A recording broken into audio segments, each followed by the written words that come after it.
আসসালামু আলাইকুম সম্মানিত ভাই ও বোনেরা, আসলে আমরা এসেছিলাম ফেসবুকের কিছু ভিডিও তৈরি করার জন্য। দুইটা মোটরসাইকেল নিয়ে এসেছিলাম। আসলে আমাদের ভাগ্য খারাপ।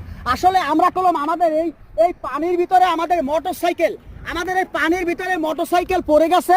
আসলে মোটরসাইকেলের চিন্তা করি না, কিন্তু ভিডিও তৈরি করতে হবে, আমাদেরকে ভাইরাল হতে হবে। কিভাবে যে ভাইরাল হতে হবে তা আমরা জানি না, তবে আপনারা এই ভিডিওটি শেয়ার করে দিবেন। আমি কলম এই পর্যন্ত অনেক টাকা ব্যয় করেছি। মোটরসাইকেল আমাদের পানির ভিতরে পড়ে গেছে। এই যে দেখেন এখানে এখনো কলম মাথার ভিতরে আমাদের হেলমেট আছে। এই দেখেন মাথার ভিতরে হেলমেট আছে। হেলমেট আবারও ফেলাই দিয়েছি হেলমেট, কেননা যেখানে মোটরসাইকেল পড়ে গেছে সেখানে আমাদের হেলমেটও চলে যাও। এর জন্য অবশ্যই এই ভিডিওটা শেয়ার করে আপনাদের পাশে থাকবেন। আমি মনিরুজ্জামান সোহেল, আমি যেন কন্টেন্ট মনিটেশন পাই। কন্টেন্ট মনিটেশন সোনার হরিণ পাওয়ার জন্য যা কিছু প্রয়োজন